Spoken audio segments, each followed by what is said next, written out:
think all these people that wanted this to get rid of all the Mexicans for all these years, you think there's single jobs going to be created in the state when all the Mexicans leave? You know, I don't think that this is about creating jobs. I don't think that this is about, about fighting crime. Brown is now black, and I'm sure you've said that and probably heard that. Racial prejudice. This is another example of where the Republicans, and they're great at it. They zero in on some outcast culture, whether it was blacks in the 1960s. They now can no longer be. I mean, they're mainstream. Right. Then it was people of different genders, whether it be gays or lesbians, that got a lot of mileage, but it wasn't a big enough issue. And so now they say, well, what we can do, who are the least likely to vote for us, who have the least power in this country, who are those that are the most vulnerable to attack, and they zeroed in on immigrants and Hispanics. There are over 240,000, we believe, legal Hispanics, resident Hispanics in Alabama who are not registered to vote. Talking about voter suppression, this immigration law is going to make sure that those people probably are less likely to register than if it wasn't here. Same thing with voter ID. That's going to affect women, the elderly, and Hispanics. All of those folks vote traditionally Democratic. Well, let me ask you this now. I just thought of something else because I wrote my own little unique version of the story about the court rulings on the immigration bill. Mm-hmm. And I think I wrote the best paragraph anybody's written about it. But let me ask you your opinion about this, because when Sharon Lotus Blackburn made her ruling, I read that ruling, and the first thing I saw was, well, let's see, the Republicans did this for votes, basically, because everybody was screaming about immigrants. But they knew their law went too far, and they probably knew it was going too far, but the courts are basically going to let them off the hook. So I read her ruling, and it's basically big business and the churches, or all of a sudden the federal courts come in and say, oh, well, we're not going to force this part and this part. Yeah. So they let big business in the churches off the hook from the bill. And then the 11th Circuit let the schools off the hook.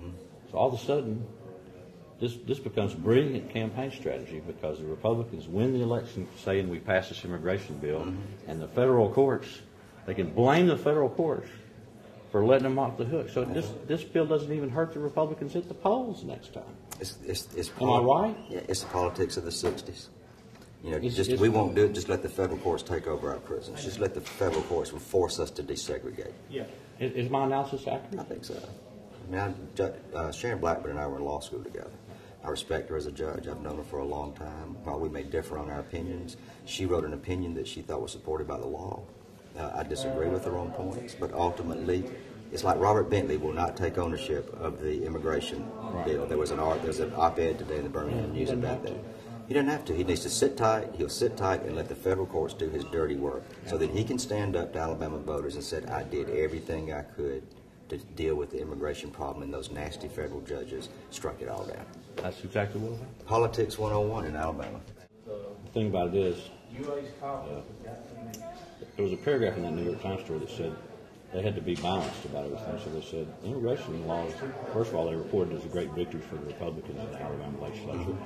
This is the New York Times now. And they said, and the greatest example they could find about the immigration law, new immigration law working, is that convicts in Decatur are not going to get some work because the Mexicans are gone. The New York Times said this. Well, I sent the guy an email. I said, what are you talking about? Have you never heard of the convict lease system? Is that what's good? The New York Times is now going to report that it's good to bring back the convict lease system in Alabama. And that's how we funded state government up until the 1901 Constitution. Yeah. But you're right. I mean, that's not providing jobs. No. That's putting work release inmates who may pose a threat of danger to folks in the tomato fields, because folks like you and me are not going to work in those kinds of jobs. We've worked migrant farm labor in America for centuries, I would assume, certainly for decades. Absolutely. And all of a sudden to vilify those people, to run them out like they're some kind of bandits, just doesn't make good sense. Right. Consider this. Have you ever thought about this, or what would your friends say if you said, is there really a clear and present danger presented to you and your family by an illegal immigrant? Have you ever met an illegal immigrant? You know, has an illegal immigrant ever taken a job of any member of your family? have you ever thought about the amount of money that it costs you as a taxpayer to lock illegal immigrants up? Have you ever heard of the detention facility in Etowah County that's leased by the government that is like a gulag in Russia? I said, if you think about those things and still you think that this immigration bill is the way to go, then what can I say? All I want y'all to do is think.